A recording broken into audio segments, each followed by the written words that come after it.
Hey guys, Infidel1258 here. Hope you're doing well.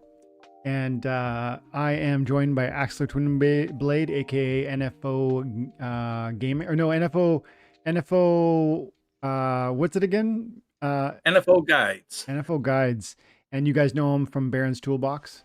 And so we're going to be hanging out. We're going to be talking Splinterlands. We're going to be getting into some, like, an interesting proposal that Axler has in mind for Splinterlands and for well, we'll get to it, but I think it's going to be exciting. I think it's exciting. I think it's interesting, and we were hoping to receive some feedback. But plus, we just want to talk about all the different things that are happening lately. It's just kind of an exciting time, isn't it? We like Rebellion's doing quite well, moving.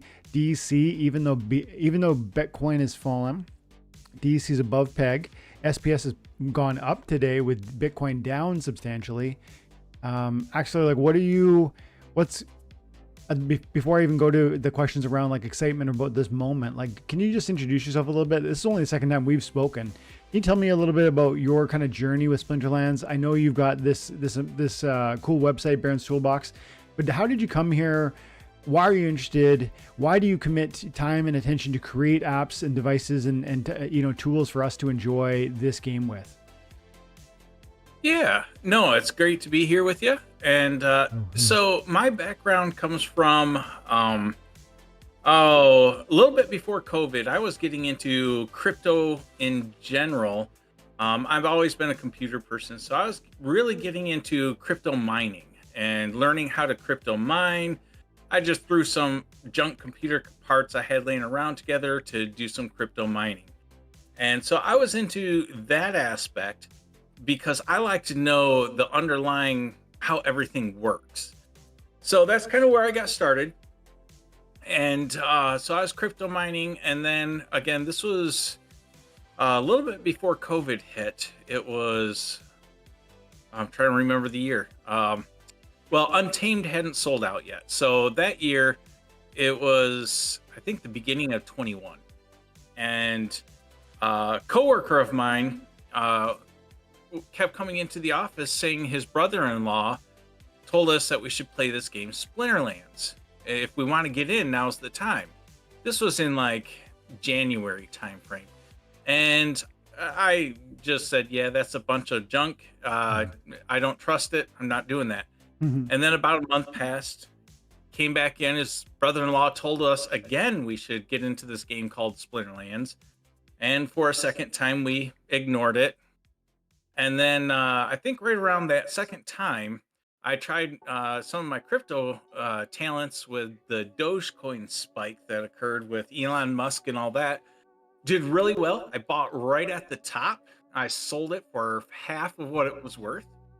And so then my coworker came in, I think this was beginning of May, telling me once again that his coworker, or sorry, his brother-in-law was telling us we should get in the game. Now, his brother-in-law is Jesterago, and Jesterago is one Okay. of the rich lists in the game. Yeah.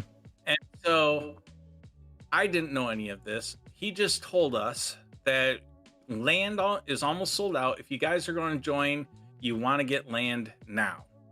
Don't wait. And I had just lost everything on Dogecoin. So I figured, okay, I'm tired of hearing this. I'll call my coworker's bluff. Hmm. I said, I'll put $500 in the game if you do. So I took my Dogecoin losings and added some more money to it. And I bought into Splinterlands that day, $500 in, and I bought 10 plots of land.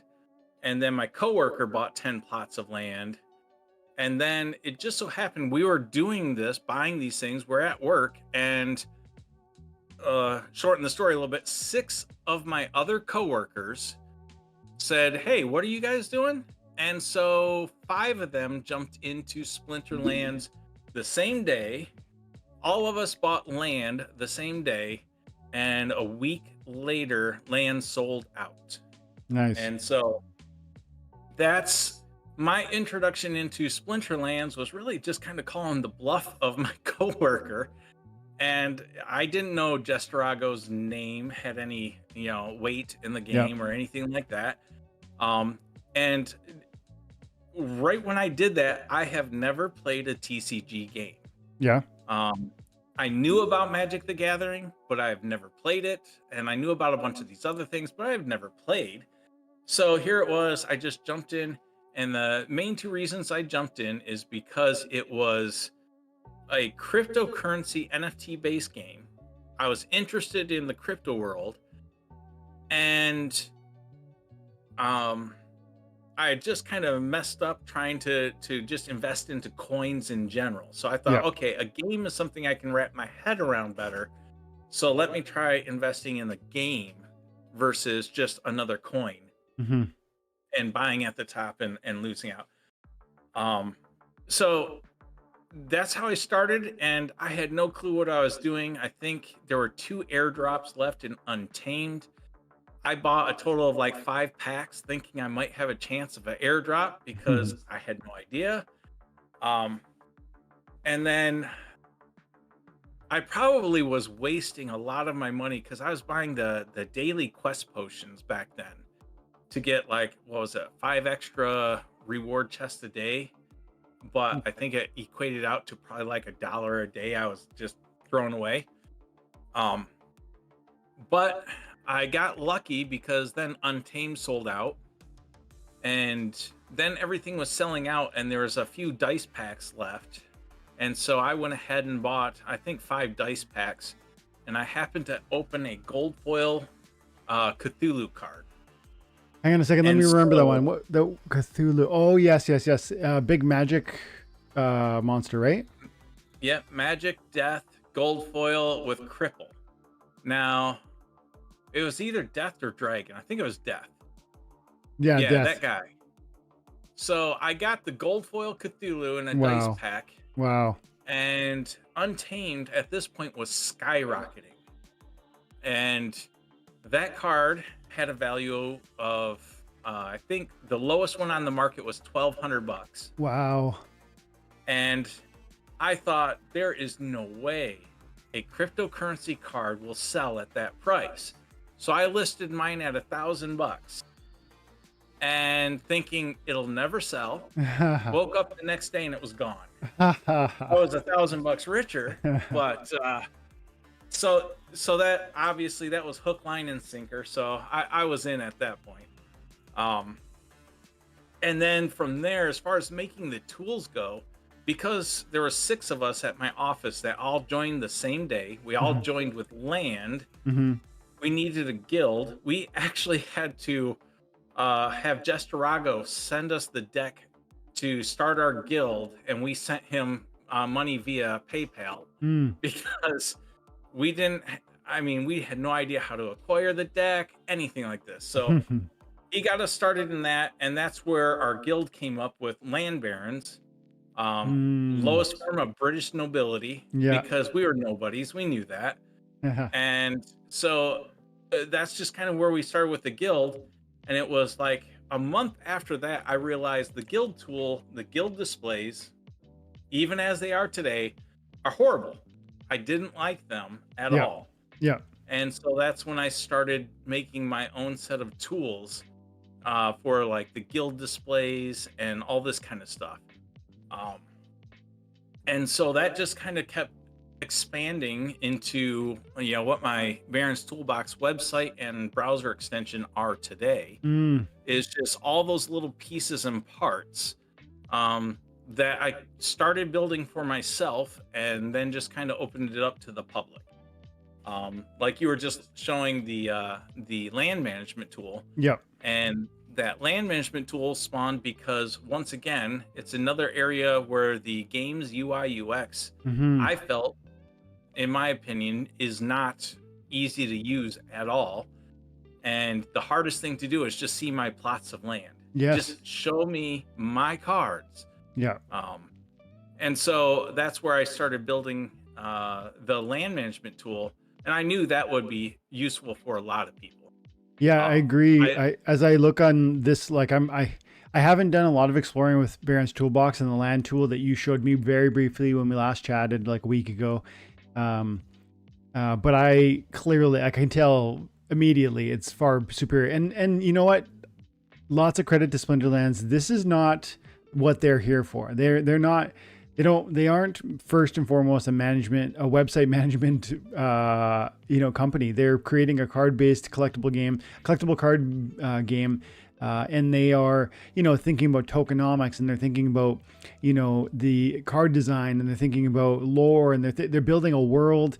And this is not, and it's just like, you know what? It's like almost like an angle on the argument for decentralization, because whenever I see Peak Monsters launch something that's great, or I see yourself come up, or I see other games come up that create usefulness and utility for the cards that we enjoy for Splinterlands, I often remark, like either out loud or even just to myself, I say to myself, this is exactly it. This is the power of what we're dealing with right now, that someone like yourself can come along and just enjoy this space and then create a tool that offers a usefulness, a function, and a utility to the community. And then maybe there's in they say one of the best ways to sort of create a business strategy is to just essentially make yourself useful, like actually giving a service to others, and then things come out of that, connections come out of that, community comes around, because it's like, wow, this tool is superior, because it is. Like, I mean,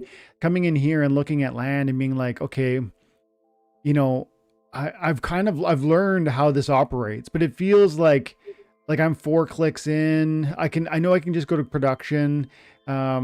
I know there's these, but I had to learn these. Like at first it was very confusing and not knowing where the difference are between looking at the map, looking at the sort of, I don't know what to call that, or the like detailed breakdown. And then like this is at 10, 12 clicks in, and I'm finally seeing my list of places. And by the way, I don't see any visualization of any of them, right?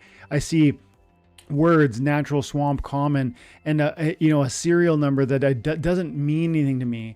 But then I come over here and my land represented in card format, and these are cards, these are NFTs. So show me the NFTs. This makes sense. And again, no, not trying to slander the team who put that together on the Splinterlands side, but this is better. And thank you for doing that. And I hope you'll show me some tips and tricks like on how to use this well, because this is clearly superior. Even being able to visualize, because when I've got 23 plots of land, as is indicated here, and you told me when we last talked, if I had different regions, they would all be subdivided, which is great. And I could go from, like, if I had another region, I could click on that and it would show me the 5 or the 10 or the 100 cards that I might have in that region. All of that's so helpful. Also, just even the visual depiction of the cards. Again, if I'm over here, I got to click, I got to remember which one I'm talking. Okay, let's say it was a grain farm I wanted to add. I knew one of my grain farms was underperforming and I knew it needed better cards. I might be like, okay, it was rare, so it could be that one, it could be that one, it could be that one. And then I got to go and click on one of them and open it up and be like, okay, manage, I guess. Oh no, that's not the one. And then back and reopen the other one, and back and reopen the third one. Or I could just be here and be like, okay, yeah, like, one of mine is done, I think, actually, come to think of it. One of them was under construction. But the visual depiction of the monsters is so important. Any, I know I kind of just like interjected to like show my excitement about this, but is there any like basic tips you want to tell me, or that anybody that's watching, about, what you really feels important about your tool and how it, I guess, brings the important information forward? Yeah. Is there a way for me to share my screen? Yeah, there would be. Okay, hang on. Let me think about that. So if you share your screen in Discord, then I can open it up and view it. So as long as your internet is like sufficient, then that we can do that. Okay. So just tell me when you're ready, and I'll queue it up. And I'm almost there. Okay. And guys, I just want to say too, I've only met Axler recently, and this is by no means, this is not at all any sort of paid promotion. He just, reached out to me to share a conversation about Splinterlands, and we had a great conversation. And so I invited him to come hang out and talk about Splinterlands. Okay. And I'm ready. Okay. And I see value in this, so I don't know if everybody even is aware of this. So hopefully this is helpful to you, because it's been helpful to me.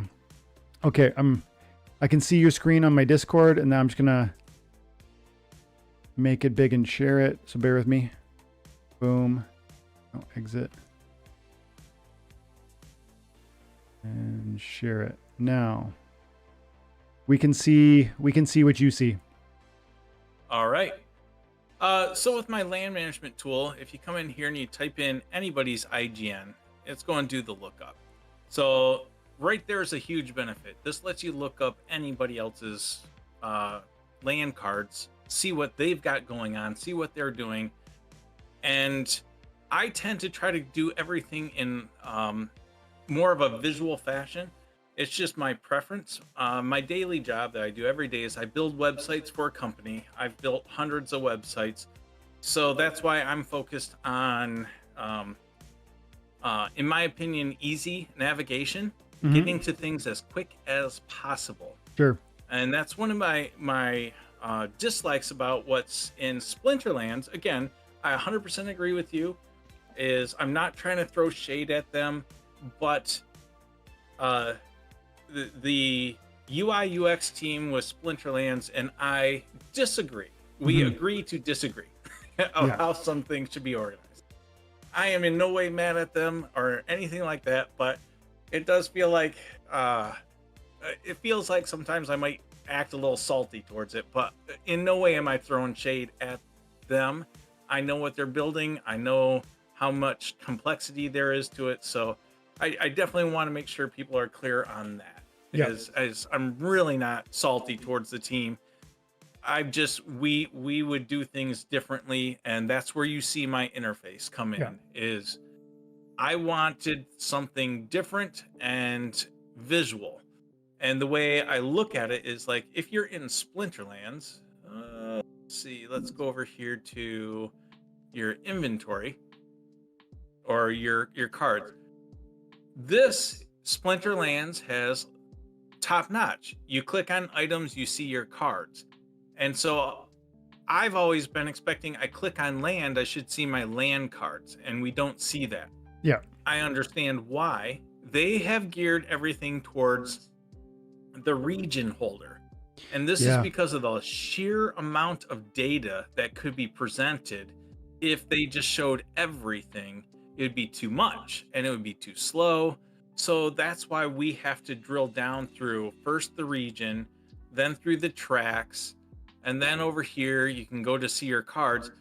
But even once you got here, this is my disappointment was at the time I had 10 plots of land and they were split into 6 different regions. I could not see more than 2 cards at a time. So that was my whole goal with the land management tool. Is simply put, I don't care what regions they're in, I'm going to show them. And if you have too many cards, I will stop showing at 400 cards. Yeah, that makes a lot of sense. This feels like it's entirely appealing to a smaller landholder. And that's on brand for what you're talking about, like the land barons. Because like you say, if I had regions of land, I'm going to be happier with that almost 30,000 foot perspective that Splinterlands is providing. But this is more granular because it's and even to be able to switch so easily between it. Don't show me all 1,000 regions and let me on the big map. Show me like the you've got the, what is that, octagons on the bottom there that showed 23 and 119 and 136. You have land in. And it's so like, okay, this is what you got. Now, if you had hundreds and hundreds and hundreds of plots or thousands, I don't think you'd want this. You couldn't, it wouldn't be deeply meaningful to be able to see all this data. You'd be overwhelmed by that. But most of us don't. Most of us have 5 or 10 plots or 1 plot. And it's like, this is what you want to see. You want to see which monsters are on it, how many of them are getting +10 and how many are getting -10. You know, a visual depiction of that right away. Oh, you even show the for sale values. That's great. I love that. Yep. So, and that's exactly what I was looking for is I want to see all my land and its current status. So here I purposely am leaving this land here under construction because I'm still working on the code on this thing. And so I have this bar in here, and just to clarify this, let me go look at somebody else's account real quick. Let's go over here to Gathering the Magic, I think is Jovac. One question here while you're doing that, Axler. Alex Bernard said, "Do you have the link for Baron's Toolbox?" I don't want to drop it in the chat right now because I'll have to leave this full screen of what he's showing us, guys. But I will in a minute. And he said, "Is it free to use your service? Like, is there a cost to using the site?" Absolutely, 100% free. Now Cool. there is a login up here in the corner.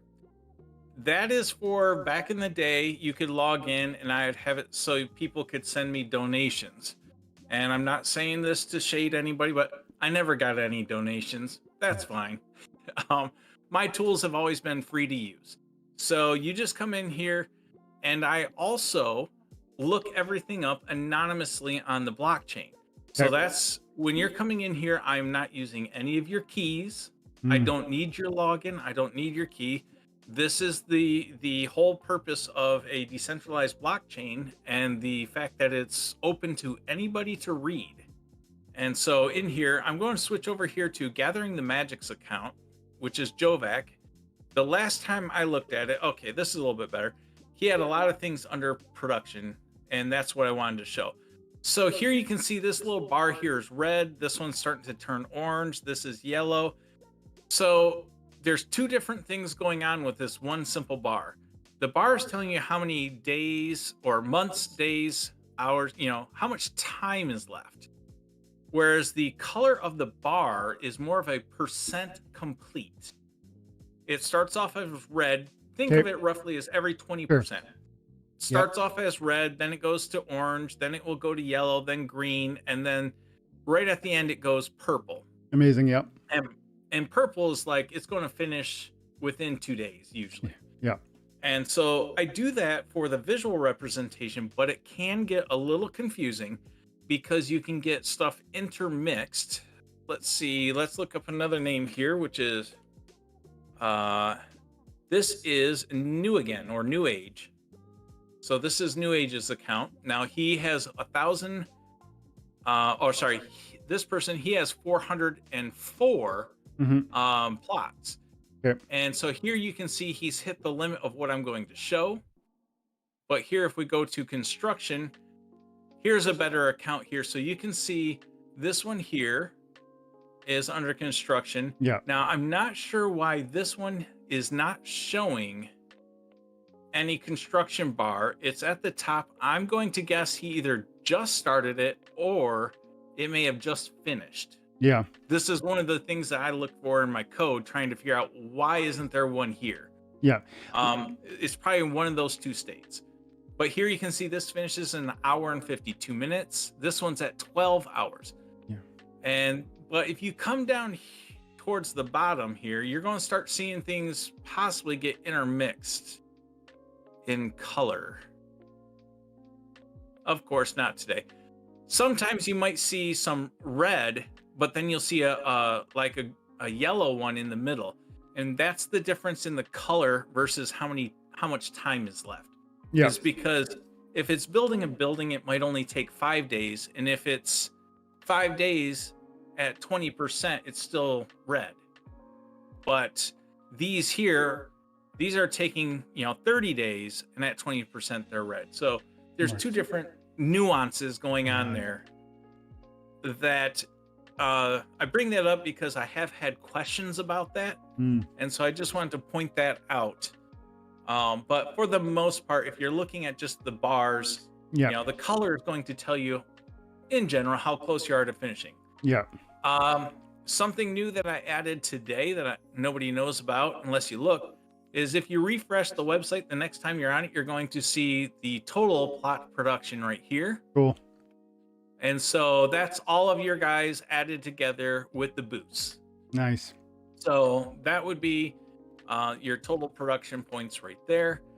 And Axler, let me go back to Actually, let me back out because I want to like come look at my screen and I want you to see what I'm seeing because I think I've got first of all I think I've got a plot I want to manage, but second of all I want to ask some questions about what I'm seeing, like so I can engage and understand too.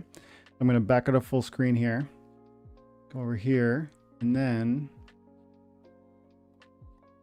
okay, so I'm on your site looking at my webs or my plots. Can you see through Discord? Okay. Yes, I can. Okay. So you pointed to a progress bar that was you expected there to be a progress bar on one of those plots of land with one of those accounts, and there wasn't, and you said maybe it was because it was finished.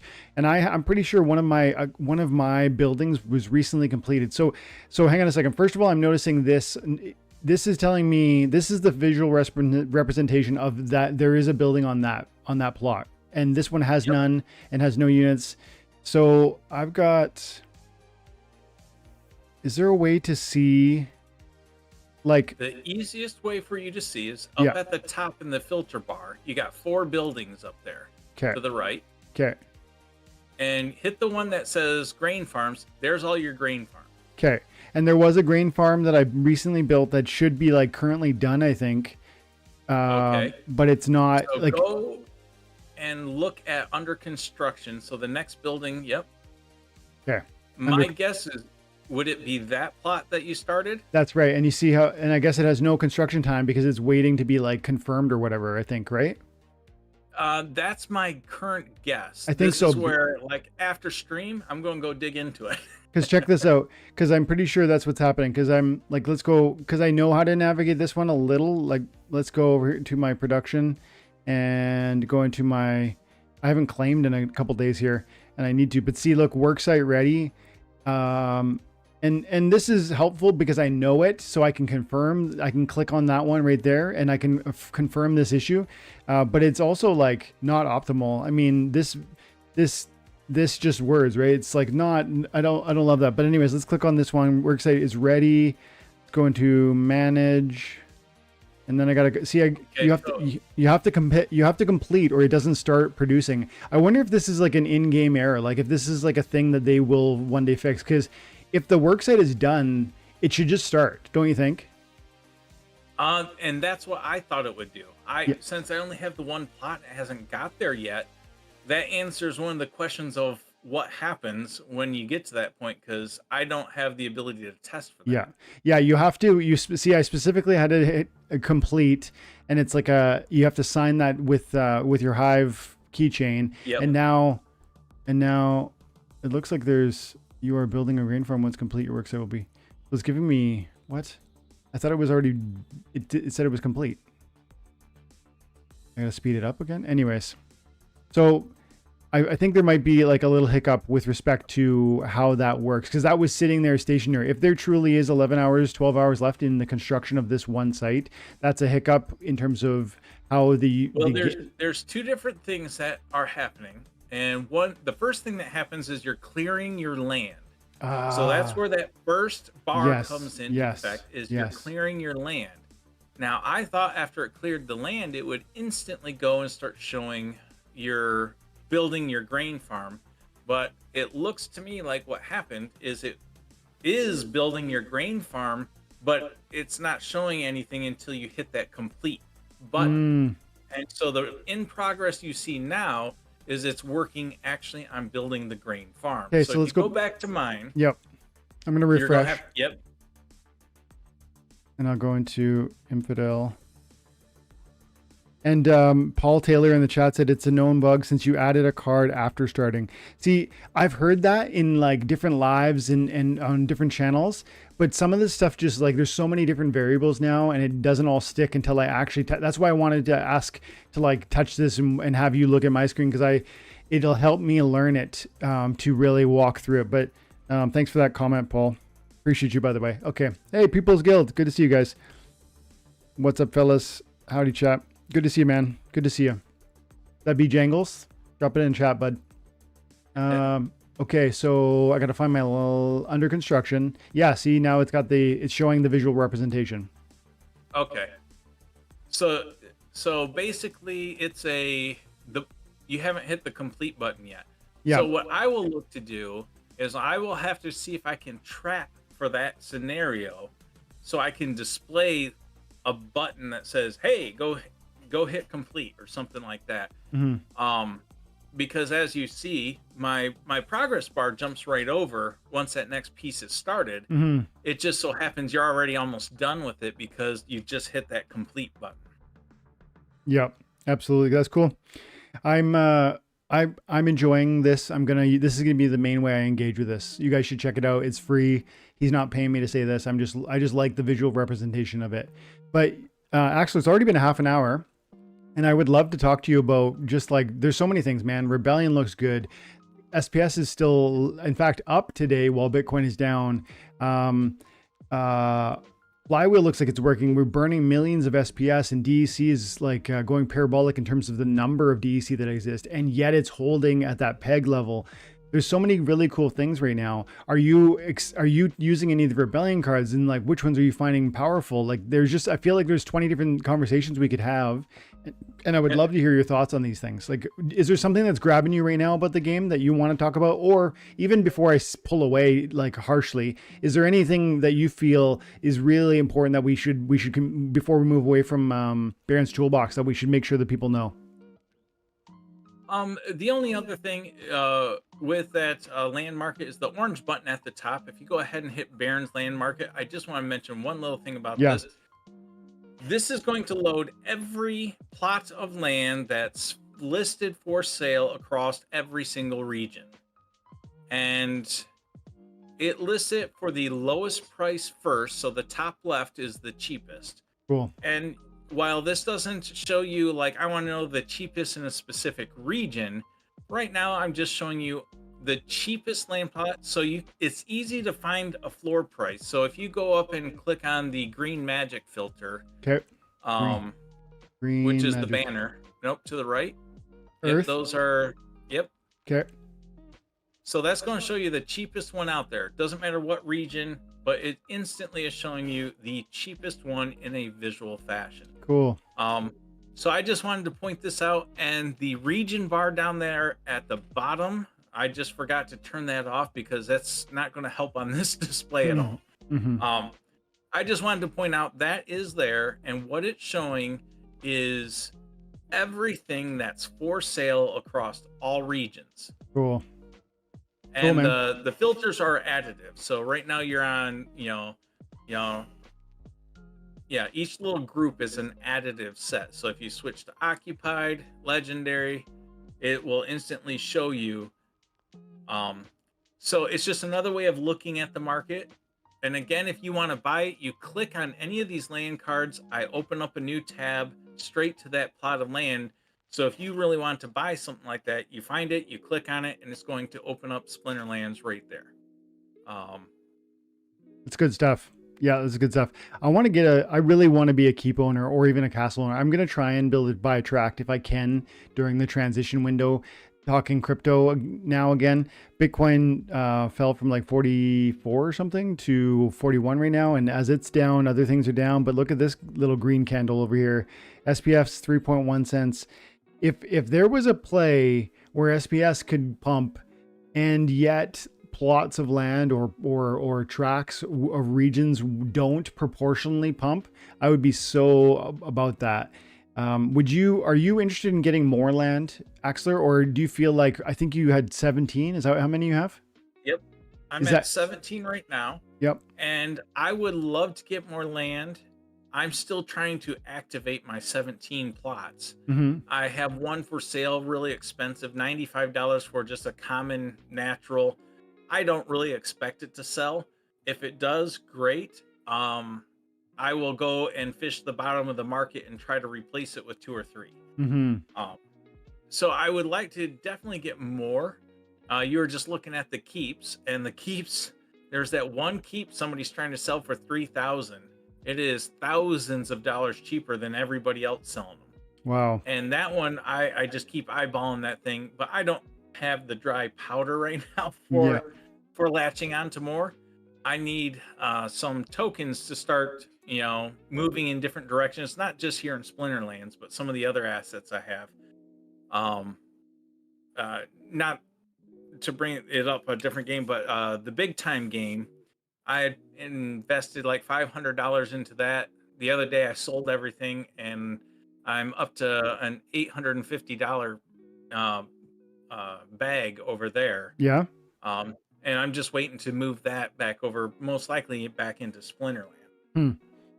So that I don't have dry powder but I'm moving my tokens around to try to leverage and take advantage of what Splinterlands is currently doing. Yeah. Now, back in June, I bought 6,000 vouchers. I bought like 800 deck to activate my land. Hmm. And I also went and used all the dry powder I had back then to go from 45,000 SPS to 200,000 SPS. 45 to 2. Wow, that's a big jump.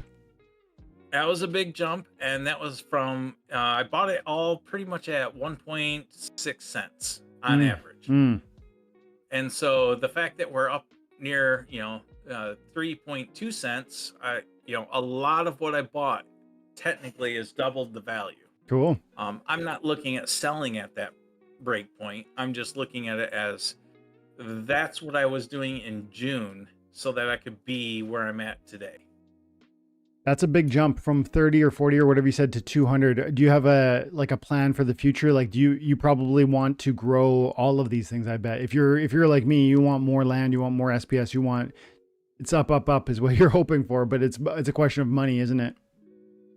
Yep, it's a question of the dry powder, and really, I think my biggest play right now for myself is sticking with the more of the tokenomics side of the game right now. So I'm looking at investing in more SPS, investing in more land. Yep. I love what's out there with Rebellion, but I play in Diamond. Even when I was playing manually, I would play in Diamond. And for me to look at Rebellion, I need Diamond level cards. Otherwise, they are, in a weird sense, a waste of money for myself.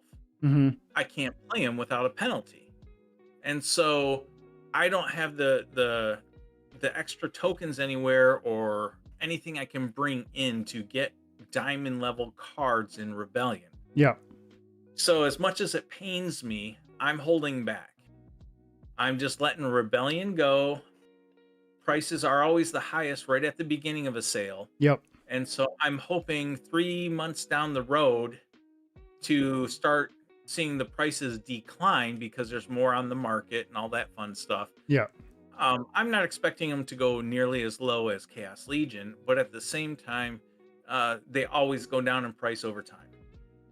So I'm unfortunately stuck in that boat for Rebellion, even though I really like all it brings to the table. I really like a lot of the cards. Yep.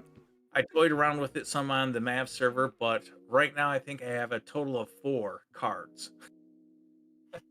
That's yeah, I feel very similar to I think what I'm hearing you say, which is like, I would love to have more of everything really, but the SPS is where I'm focusing. And I did a video, I want to pull it up in a second. I feel like it was out yesterday or it's out tonight. Let's see, content. Boom. Oh, of course, YouTube. Boom. Cancel. Okay. Go here again. YouTube. Let's try this again. Boom. Nope. I can't. It's not going to work for me right now. You'd have to go into a different browser or something. YouTube Studio. Boom. There we go. Okay. So I just did a video. I will not be forced is doing quite well. Thank you guys for everybody who watched it. 644 views. I will say that this video is like me making the point that I'm not going to be rushed into cards right now. And there's some amazing cards. Rebellion cards are amazing. They look really awesome. When I do face off against them, I often lose. They are very powerful, and they have a real. I'm surprised by. I feel like I can no longer compete in Modern because of how impactful they are. Whereas I do think I can compete in Wild, and I have been, and there's a lot of other factors in there too. So I'm enjoying that conversation. But what that's pointing me to is the fact that I want to focus on SPS more than anything else. And that doesn't mean I don't want the cards. It doesn't mean I don't want Rebellion packs. And I actually have another video tonight. I might rename this. I gotta think through my names, but Rebellion price tumbles if is what I've got the thumbnail to say. And I'm in that video. I talk about two different. I'm talking about the price stability of around Rebellion, and I do think we're going to see stability for the prices. But there's one sort of scenario where the prices will tumble dramatically for Rebellion, and it actually comes out of a place of what will happen with the tokenomics if SPS went for a ride, yeah, if SPS goes for a ride, I think SPS could go 20x in it's not a big problem. Like, I think if the market happens the way that I think it's going to happen, if, Bitcoin goes where we think it's going to go, if this, if that, if Flywheel and so on, I think we could see a 20x in SPS quite easily. And I conversely do not believe that there will be such a dramatic move in some of the prices. Like, I think, for example, I don't want to spoil that whole video, but I mean, man, like, if you just think through what that could do for how much DEC you could access because of how the burn mechanic for SPS works, you could have a huge amount of it. You could, like, your SPS bag could translate to a massive DEC bag, which is a huge for you as a person who holds 200,000 SPS now, and me for 280,000 SPS now. We are in a position to ride that wave and benefit by way of transitioning into DEC and maybe buying Rebellion packs because they're sold in DEC. So that's almost like an arbitrage play in some sense, because I actually believe that SPS will move faster before. Like, I think you'll see you might see a 20x in SPS. You will not see a 20x in Rebellion cards or Rebellion packs, because they're literally for sale for $4. They're not going to go, become, $80. That's like, so the option makes sense to me. Tokenomics, focus on that, find that angle, wait for your moment, be patient. And I think that that's a little bit of what you're saying when you positioned yourself with SPS, and when you're even, just thinking through how you're handling it. Does that resonate with you? Definitely resonates with me. Mm-hmm.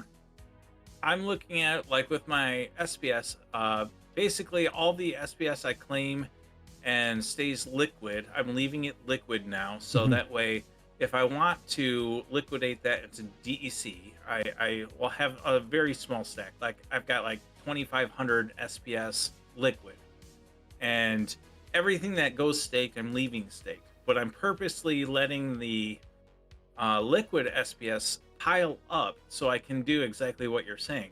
I'm waiting for it to get to a point where I can leverage it to try to get myself a decent amount of packs if I want to go that direction. Awesome. At the same time, I kind of reserve myself a little bit when it comes to what can SPS do. Sure. When I hear people saying nothing about you saying 20%, 20x. Yep. But I've heard people say 50x. I've heard people say 100x. It's like, well, those are nice numbers. I'm looking at it as, if it 10x's, I'm ecstatic, because with 200,000 and a 10x, that becomes substantial amount of money. Yeah. If I were to try to cash out at that point. Totally. Now, if it goes higher, which of course all of us hope for, that's great. But so in my mind, I'm looking for, and definitely see, SPS is going to 10x. I think it could hit that mark maybe by the end of 2024. And again, I'm much more reserved than a lot of people.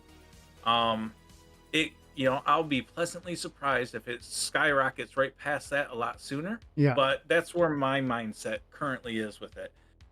That's interesting. And then when it comes to positioning myself for all these cards, back in June when I bought 6,000 vouchers, I did that for the sole purpose of unlocking Soulbound cards to work on land. I don't know what the cost is going to be yet. We don't know all those answers yet. But that is why I bought so many vouchers up, because I see when people can unlock Soulbound cards, if vouchers are giving a 50% discount, those I see easily doubling in value. Yeah. That's super interesting. And there's just so many things that you said there I want to grab onto: voucher conversation, SPS. But I do want to check into the chat quickly. And I think it's an interesting time to maybe transition a little bit, but there's at least one follow-up. I want to pull on a thread you dropped there, but let's say hi to the chat, see who's out there. Thanks guys for hanging out today. Somebody said, I don't know, AxlerTwinblade, NFO guides, aka Baron's Toolbox, like the website Baron's Toolbox, and we featured it in the morning here, or at the beginning of the live, and yeah, it's a great way to engage with your land. There's a lot more here too, so go check it out. It's free to use, and yeah, we met last week, so we just invited him to come chat today. But what else was it? Another thing I wanted to say, you talked about SPS, and you said, you know, you feel like 20, 30, 50x doesn't feel maybe reasonable, or, you know, you're not expecting that. And I think that's fair. I would go so far as to say, like, I don't know what my price targets are for what I expect SPS to do. I mean, it was $1. Sometimes charts work like that. They will return to their old highs. I know there was such a small supply back then, and there's a massive supply now, and there's a growing supply yet to come. So those are arguments around, you know, why, well, it shouldn't or can't get back to $1. I would argue, you know, there's a lot of things that are changing that dynamic, including flywheel, including, you know, the lack of DEC and the crazy amount of utility that's built into DEC. I don't want to, I guess, rehash the argument I maybe fought a few times, or not fought, but like advocated for, explained, maybe I strongly believe. But I would say that there's one point that I wanted to touch on, which is that you were saying, like, you feel that sort of toward the end of 2024 would be a bit of your vision for when there might be a real significant price bump, maybe a 10x by that point, is what you're kind of saying. And sure, that's possible. I would say 10x, I'd be super pumped about that. I would probably start, you know, moving some of my assets into rebelling packs even before that. Maybe I don't know. I don't have targets really, but I you know, I guess my point is, the one thing I'm thinking is that this is either going to happen sooner than that, or I think it's maybe not going to happen as soon as that, if that makes sense. So it's like, I'll say that in one other way. I think SPS can pump to 30 cents, or, you know, 10x from, yeah, that's, you know, 30 cents within the next 3 to 6 months. Or if it doesn't do it within the next 3 to 6 months, I kind of feel like it's not going to do it for the foreseeable future. And I think this moment is special, and the opportunity is now, because of land, because of rebellion, both being simultaneous, and because of the absolute necessity for DEC that's coming out of that. I mean, if you guys watch Aftersound, he was covering how Aggro posted in Discord, I think, saying that the team is being forced to buy DEC. Or no, it's like $30,000 a day, and they're buying. I think they need DEC because people are they're buying that much credits every day, and so the team concludes that transaction. So you give money to Splinterlands, and the team then has to and they give you credits. And then when you spend those credits on a card or a pack or whatever, the team concludes that transaction by delivering DEC and deleting your credits. That transaction means that they have to carry the DEC. What's happening is apparently that like a lot of money's coming in daily. And now that's maybe a short window. It's not lasting, but I'm saying, if this is going to happen where flywheel's going to proc and everything's going to go wild, I think it's going to be right now, between right now and when the 50 different liquidity pools launch.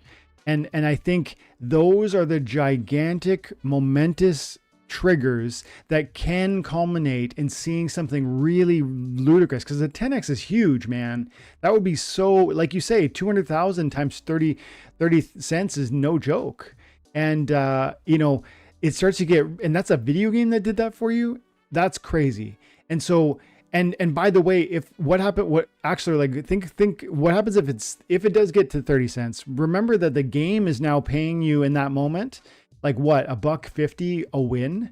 Because it's probably 5 SPS per battle that you win. So you're getting $1.50 per win. How many new players are going to get? How is that going to then, you know, compound the SPS race, because people will be chasing a bag so that they can earn rewards in this game. So to me, this is happening in the next 3 to 6 months. And I don't say that lightly, and I don't say that often. If people have followed my channel since the beginning, I have often said this is across a long time horizon. This is not a days, weeks, months.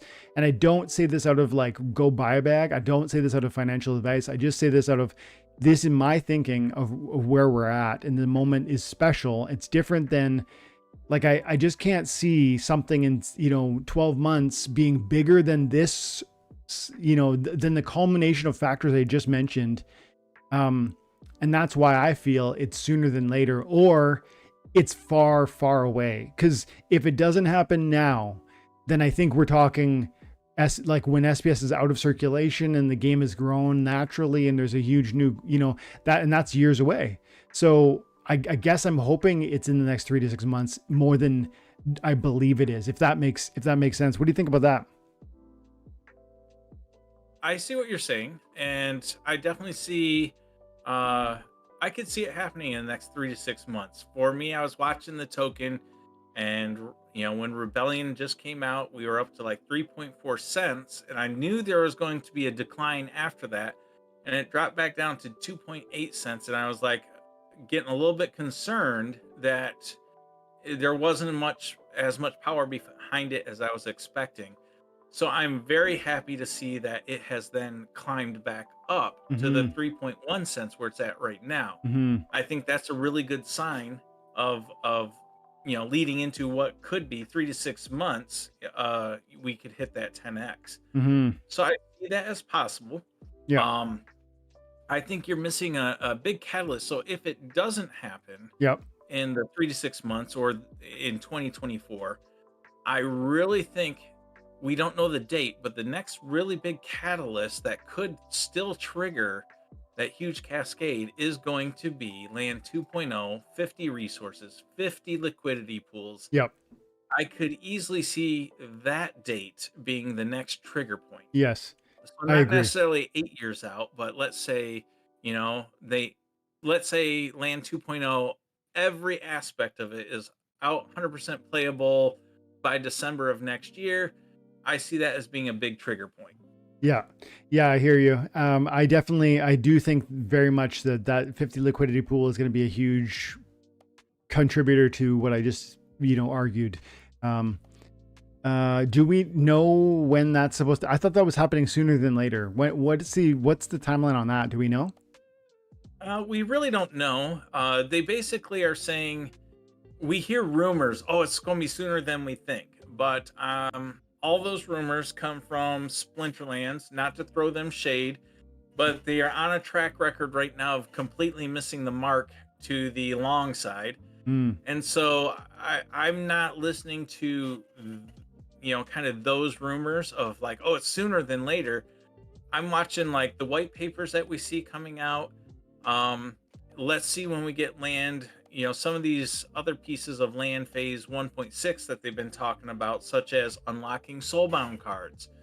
Will we get the ability to have land surfing? These are kind of big features that people are waiting on. And if we don't see those till March, there's no way I see Land 2.0 until December. Yeah. Now, land surfing, you're right. So true. And there's some other ones in there. So it's not to be mean to the team. It's just simply, as we were talking earlier, I choose to play the long game.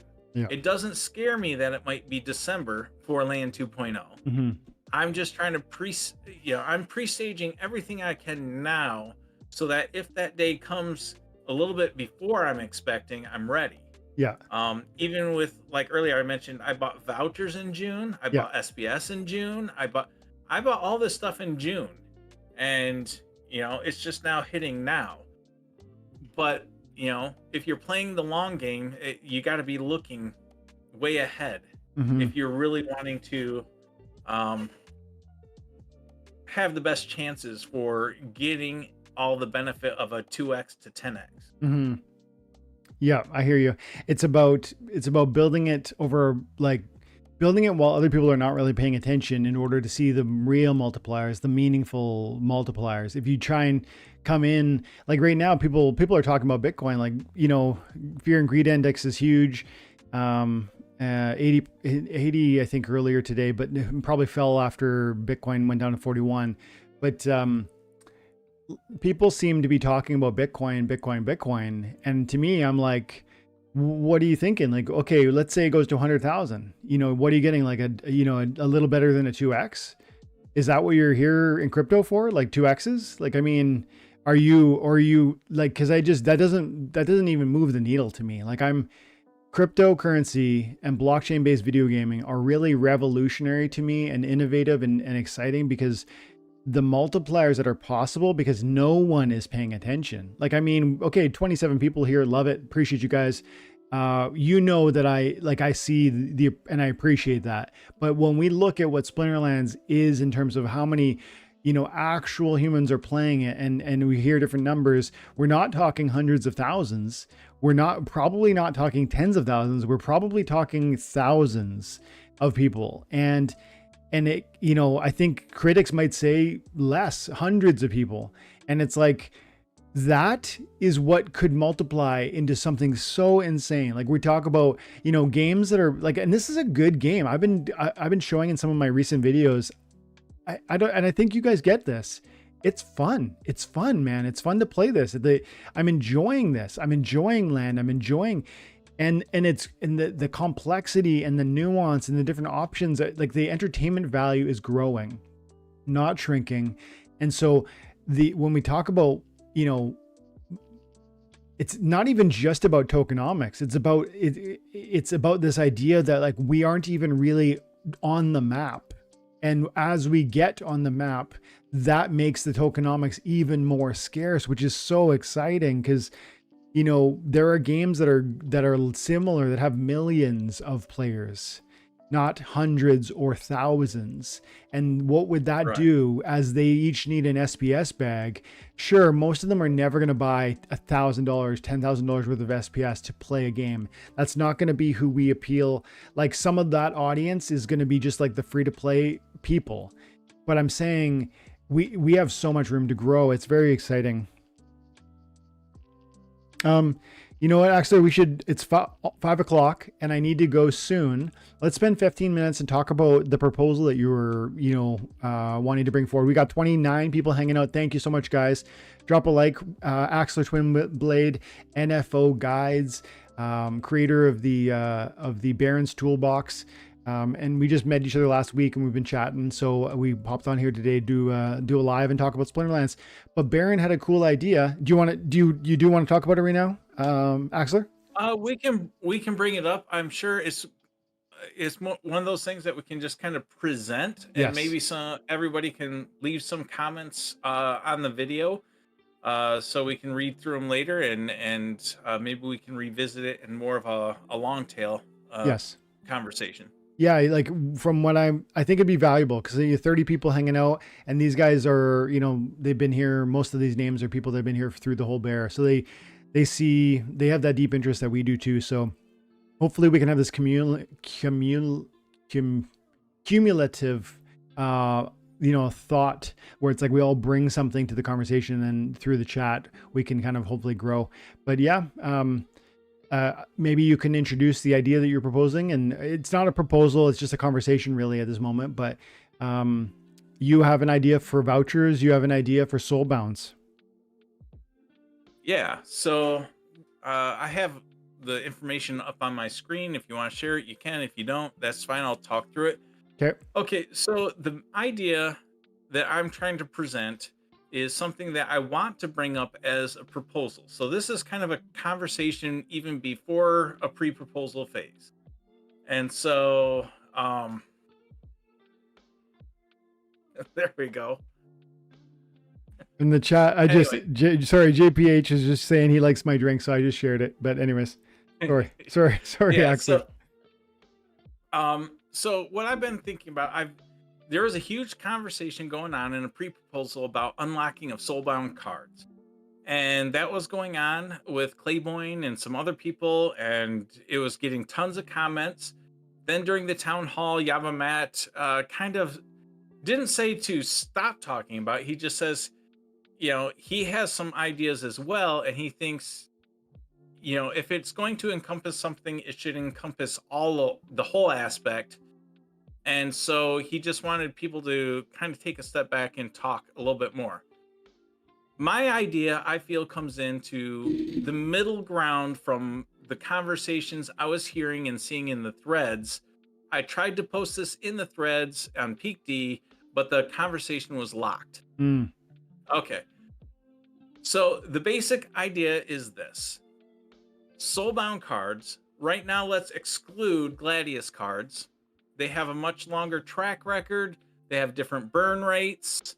So we'll just exclude Soulbound Gladius cards for now. But with all the other Soulbound cards that we have to date and in the future, if they release more, Yeah. my concept is they are never permanently unlocked. Mm-hmm. My idea is around the aspect of, let's take, if you want to move a Soulbound card, there will be a voucher fee. And in my mind, this fee is all done with vouchers. I'll explain why a little bit here in a second. So just for the sake of the conversation, we'll say if you want to unlock a card temporarily, it'll cost you 10 vouchers. And so let's say you have a 1 BCX common. If you want to list that on the market, you would pay a 10 voucher fee, and you can list it on the market. It will stay there until it gets kicked off the market or somebody buys it. As soon as somebody buys it, they own the card, and the card becomes soul locked to the new owner. So it was a temporarily unlock. In the same regard, if that new owner wants to sell the card, they also will have to pay the 10 voucher fee to list it on the market. So that's how sales would work. And then if it was a rental, the concept would be very similar. If you want to list the card for rent, you would pay the fee to temporarily unlock it. You would list it on the market. It will stay on the rental market forever as long as people are renting it, unrenting it, renting it, unrenting it. Nobody pays any additional fees. It's always that initial person who put it on rent paid the initial voucher fee. And when the renting is done, it kicks back to the owner, or if you pull that card back, it will lock again to your account. So if you want to relist it, or if you want to change the price, you will need to pay the voucher fee again to relist it or to change the price. And the reason I'm saying changing of the price is because there's been problems in the past where people list things on the market and they always want to get like 1/2 a penny beneath the next guy. And this kind of prevents that. So if you're going to list a Soulbound card on the market, you better have a good idea that your price is a reasonable price and people will want to rent it. Because when somebody else lists theirs, you don't want to sit there and try to unlist yours, cancel it on the person who's renting it, pull it back, and pay another 10 vouchers to relist it 1 penny cheaper than the other guy. So this is on purpose to prevent that behavior. Yeah, makes sense. If you want to outright give the card to somebody, same scenario. You'd select the card, you would say who you're sending it to, and you would pay a voucher fee to unlock that card temporarily, allow the transfer to the new owner. As soon as the new owner has the card, it is soulbound to the new owner. Mm-hmm. Now, I should say the fee for a card is the same across the board. A 1 BCX common is no different than a 400 BCX common. It is the same fee. The reason I'm looking at it from this perspective is all the bot farms out there, the true farms that are out there, they won't want to list thousands of common 1 BCX cards on the market for that voucher cost. Yeah. They may list quite a few max level copies. They might think that's equitable, and that's fine. But they can still move those cards. There's an interesting thing that I see in there that I wanted to touch on. When we last talked, I didn't really articulate this because he shared this idea with me before, guys, and I like this idea. I'm reading the comments in the chat while we chat here, so please let us know if there's feedback you want, because Axler is looking for feedback. But the one thing I really am interested in there, Axler, around like there's essentially a fee to get it into the market or to use it, to move it in some sense, really.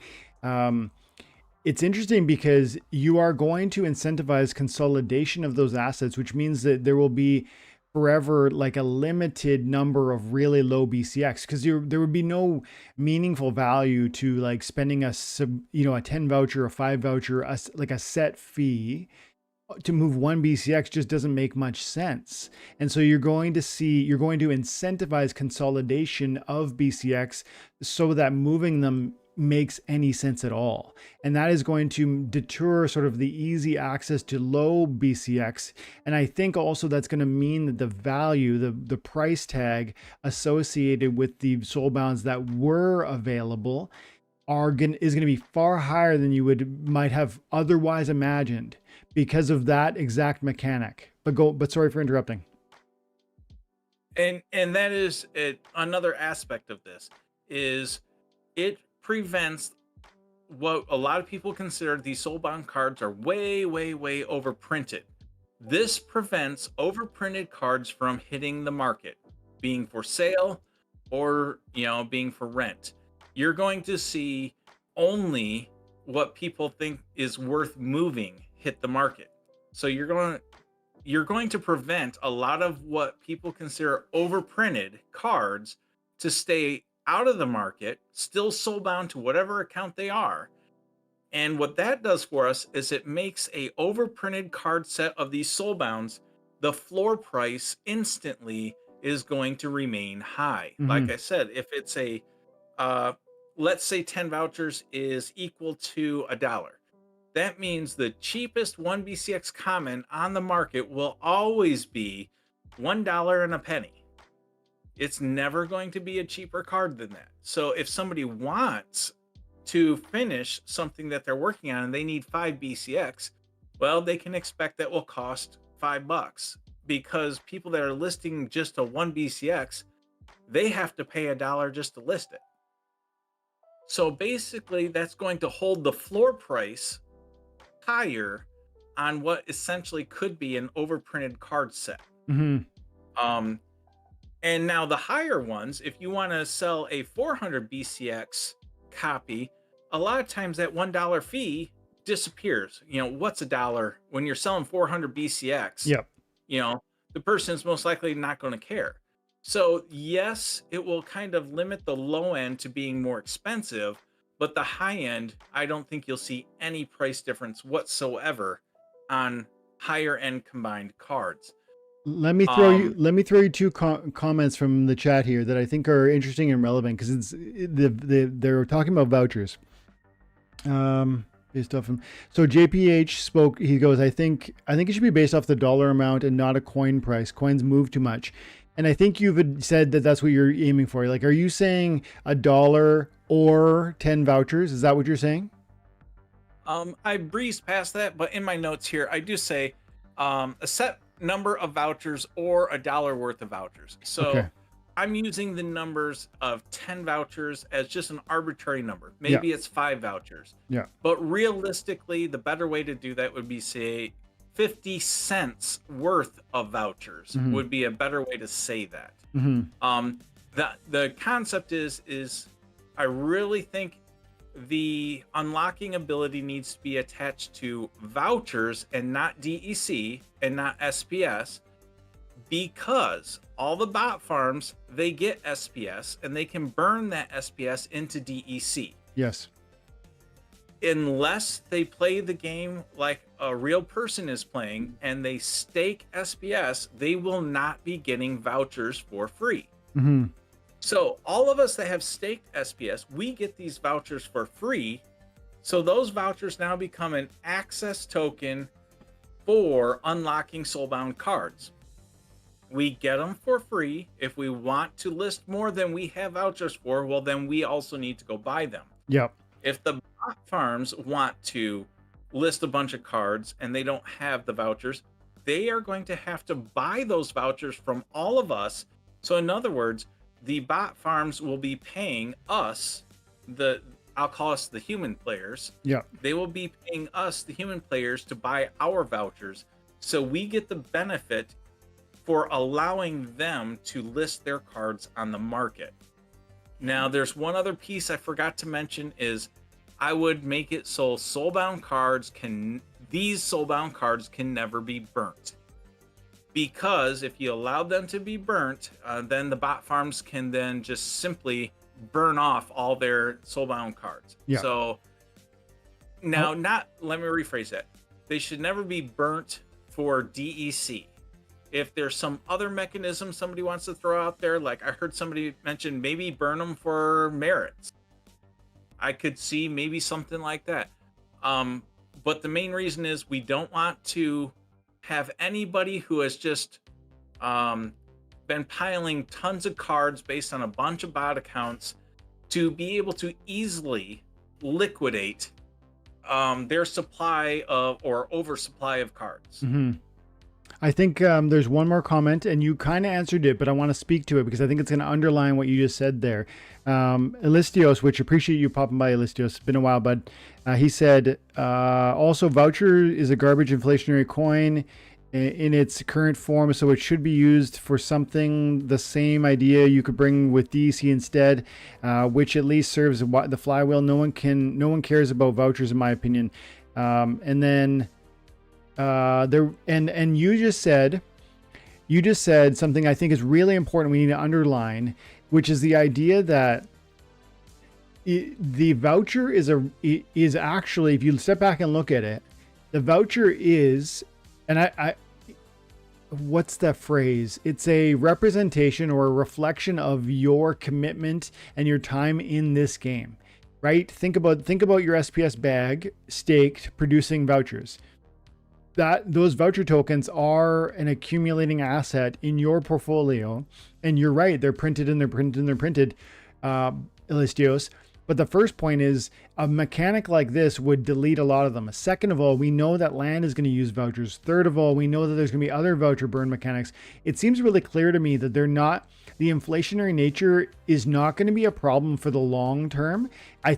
I feel confident, and I think some of the audience might not, but I feel confident that vouchers are not going to remain 3 cents for much longer. There's going to be a time when there are going to be too many things and too many useful use cases and too many bonuses and benefits you get out of spending those where you're going to want them. And you're going to use all that you already have, and then you're going to want more. But I think it's really interesting to note that the people who are collecting them are people who have been here with a bag of SPS for a while. Those are the ones that I assume we would all agree are going to be the human players. It's not going to be the bots that have accumulated massive bags. Now they do, and Tails did a great video talking about how much SPS sort of the big bot farms have.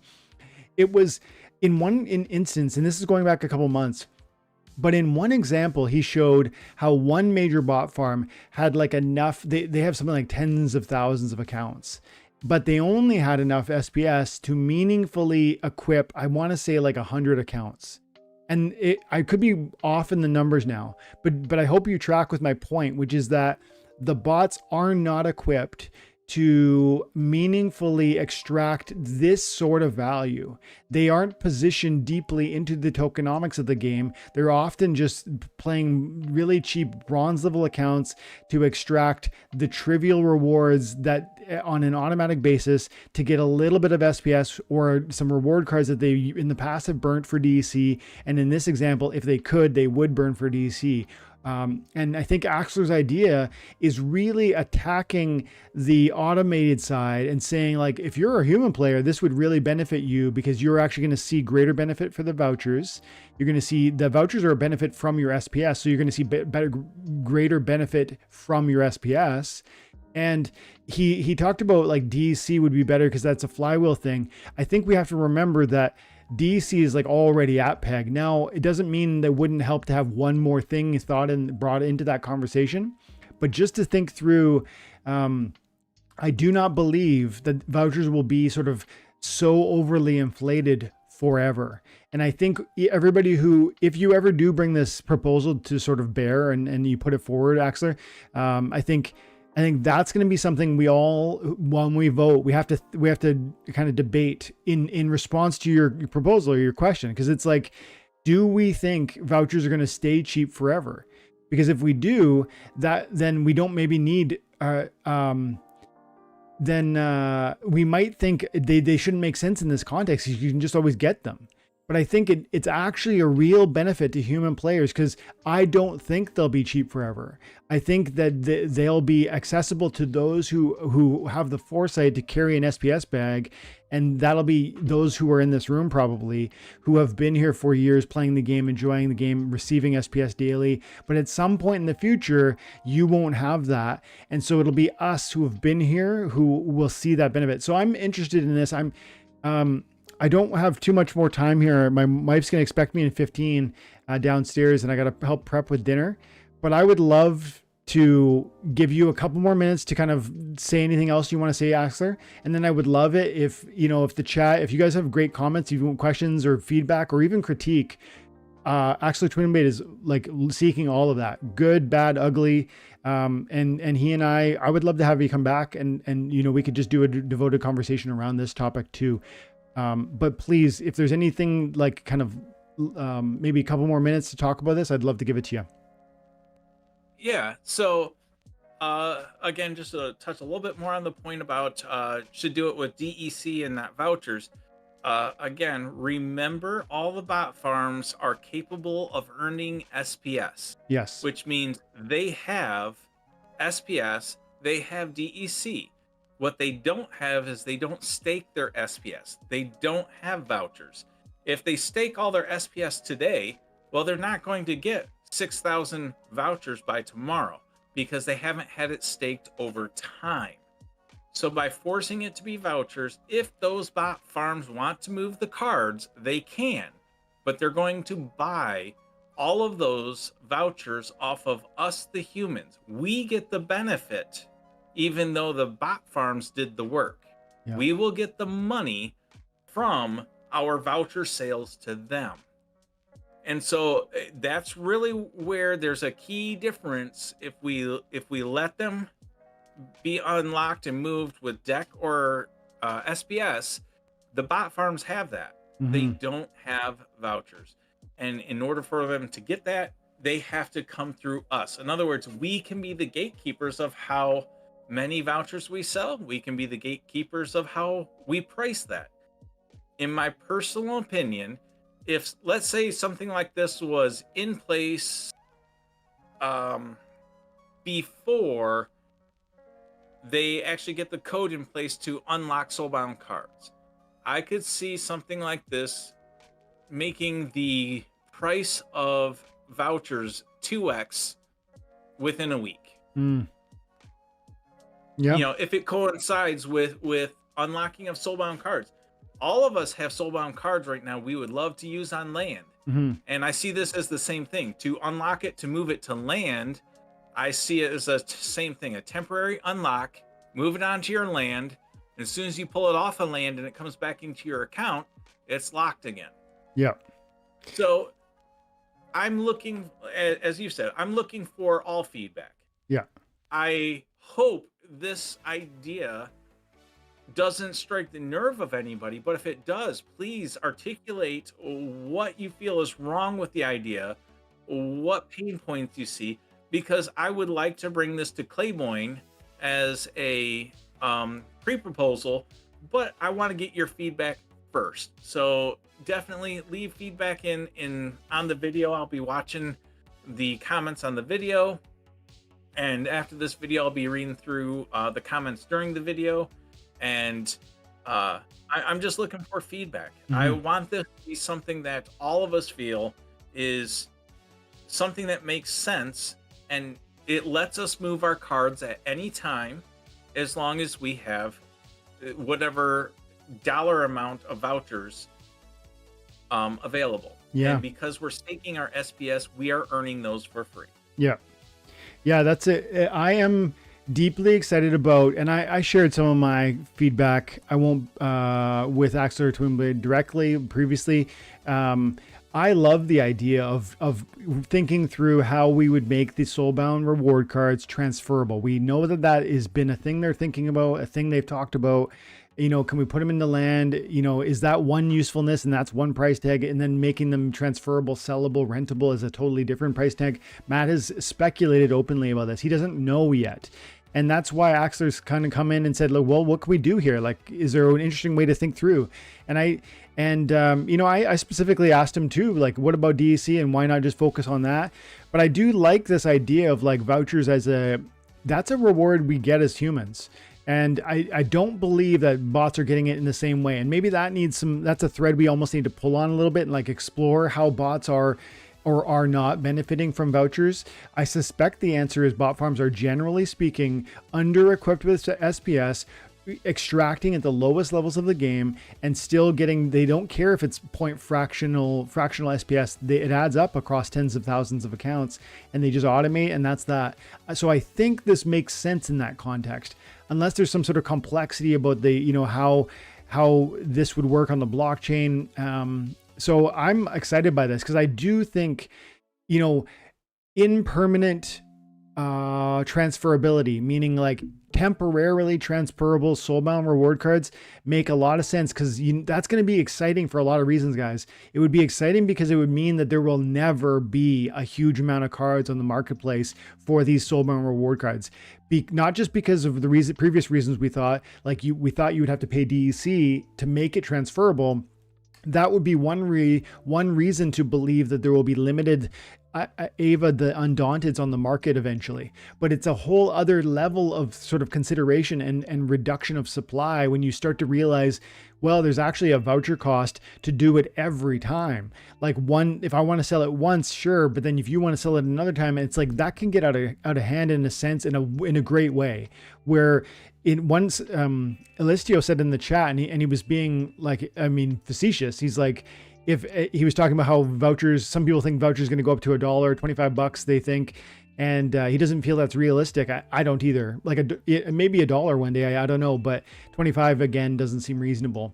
But I think it's interesting that there will never be a path to that if we don't try to sort of rethink the tokenomics of it. And this is one of our community members trying to think through the tokenomics, plus tying it to Soulbounds in a cool and interesting way. And so, yes, leave your comments, leave your questions. I'd love to have you come back again sometime real soon, Axler, and just hang out and chat Splinterlands generally, but even this topic specifically. Yeah, I'd love to come back. Do you stream live? Do you do content? Yes, I do content. Where do you do it? Basically on Twitch and YouTube, it's /NFL guides. And so I'm out there. The one thing I don't do well is I don't have a set schedule. This is about the same time of day I stream. I just don't have a set schedule of like ahead of time if I'm going to be live that day or not. Mm-hmm. One of these days, I hope to get more set on a schedule. I was on Splinterlands TV forever and a day. And when that stopped, I just haven't got myself back on a set schedule. Yep. Yeah, same here, even like with my live schedule. So thank you all for hanging out today. I just want to say that too, like 30 people or whatever hanging out. Appreciate you. I'm going to wrap up here, guys, but I'm going live again, I think on Thursday, or no, I'm going live on Wednesday with, that'll be members only. And I'll be hanging out with Oscu, who's one of the time and attention guys. We're talking about Rebellion cards. We're talking about rares, epics, legendaries. We're skipping the commons. And what are the most sort of, like, are there any of them that are underwhelming? And if so, which ones are they? So we're getting into that. That'll be a members only live. So if you want to check that out, check out my YouTube page and see if you want to join and become one of the members. If not, some parts of it might reach the general YouTube page. So thank you guys for hanging out today. AxlerTwinblade, thank you for coming to hang out. Thank you for this amazing website. I'm enjoying it from viewing my own land. And I appreciate your time today, bud. Yeah, it's been great. I can't wait to talk again. We'll do it again. Okay, guys, have an amazing day. Bye for now.